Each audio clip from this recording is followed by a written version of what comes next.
Quand vous entendez le mot économie, vous pensez peut-être à des hommes en costume qui crient devant des écrans remplis de chiffres rouges et verts. Vous pensez à la bourse, à l'inflation ou au produit intérieur brut. Mais en réalité, l'économie, c'est beaucoup plus simple et beaucoup plus intime que ça. L'économie, c'est l'étude de vos choix. C'est la science qui explique comment nous utilisons des ressources limitées pour satisfaire des besoins qui, eux, sont illimités. Bienvenue dans la fabrique à valeur. Aujourd'hui, on décode les engrenages qui font tourner le monde. Le premier concept de base, c'est la rareté. Si tout était gratuit et disponible en quantité infinie, l'économie n'existerait pas. Le problème, c'est que le temps, l'énergie et les matières premières sont limités.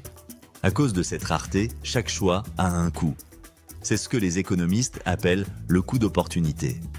Par exemple, si vous choisissez de passer 1 heure à regarder cette vidéo, le coût d'opportunité est ce que vous auriez pu faire à la place, comme dormir ou travailler. Dans le monde des entreprises, c'est pareil. Choisir de fabriquer des smartphones, c'est renoncer à utiliser ce métal pour autre chose. Comprendre l'économie, c'est comprendre que chaque décision est un arbitrage permanent. Imaginez que vous deviez fabriquer votre propre smartphone de zéro. Vous devriez extraire le lithium, fabriquer le verre, coder le logiciel. Vous mettriez 1000 ans et le résultat serait médiocre. C'est là qu'intervient la spécialisation. L'économie moderne repose sur l'idée que si chacun fait ce qu'il fait le mieux, tout le monde devient plus riche. Le boulanger fait du pain, l'ingénieur fait des téléphones. En échangeant leur surplus, ils obtiennent tous les deux de meilleurs produits que s'ils avaient essayé de tout faire seuls. C'est ce qu'on appelle les gains à l'échange. C'est la base de la mondialisation et de la richesse de nos sociétés modernes. Nous sommes tous interdépendants. Imaginons une expérience. Vous échouez sur une île déserte avec 10 personnes. Les ressources sont rares, quelques cocotiers, une source d'eau et des poissons. Très vite, vous allez créer une microéconomie. Qui va pêcher? Qui va ramasser le bois? Si vous n'avez pas de monnaie, vous allez faire du troc. Je te donne 2 poissons contre 3 noix de coco. Mais le problème du troc, c'est qu'il faut que le pêcheur ait faim de noix de coco au moment exact où le cueilleur a faim de poisson. C'est pour résoudre ce problème de temps que l'humanité a inventé la monnaie. L'argent n'est qu'un outil pour transporter de la valeur.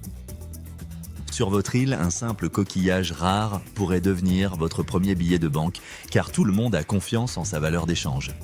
C'est le cœur du réacteur. C'est ce qui fixe les prix de tout ce que vous achetez. Imaginez qu'une nouvelle console de jeu sort.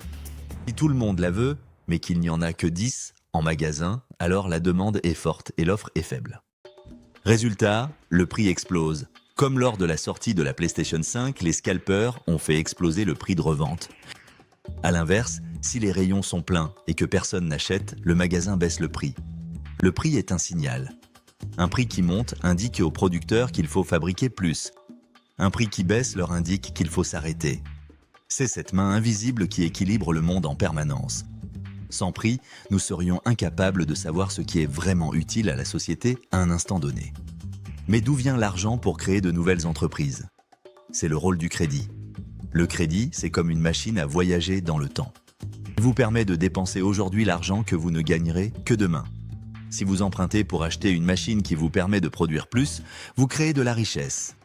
Mais attention, si tout le monde emprunte pour consommer sans produire, on crée une bulle. L'économie est un équilibre fragile entre la confiance dans l'avenir et la réalité des ressources disponibles. C'est ce cycle du crédit qui crée les périodes de boom et les périodes de crise que nous traversons tous. On mesure la santé de tout ce système avec le produit intérieur brut. Le PIB, c'est la valeur totale de tout ce qui a été produit en une année dans un pays. Si le PIB augmente, il y a de la croissance. Mais attention à l'inflation. L'inflation, c'est quand les prix montent parce qu'il y a trop d'argent pour trop peu de marchandises. C'est comme si vous rajoutiez de l'eau dans un sirop. Chaque goutte a moins de goût. Si votre salaire augmente de 2%, mais que les prix augmentent de 5%, vous devenez plus pauvre, même si vous avez plus de billets dans votre portefeuille. L'économie n'est pas une fatalité. C'est le résultat de milliards de choix individuels. Mon conseil, commencez à voir le monde comme un jeu d'incitation. Pourquoi l'État taxe-t-il certains produits? Pourquoi les entreprises font-elles des soldes? En vous posant ces questions, vous musclez votre cerveau économique. Vous ne subissez plus le système, vous commencez à le comprendre pour mieux l'utiliser. Si cette vidéo vous a aidé, abonnez-vous à la Fabrique à valeur. On va continuer de démonter les rouages du monde pour vous donner les clés. Laissez un commentaire pour me dire quel sujet vous semble le plus mystérieux.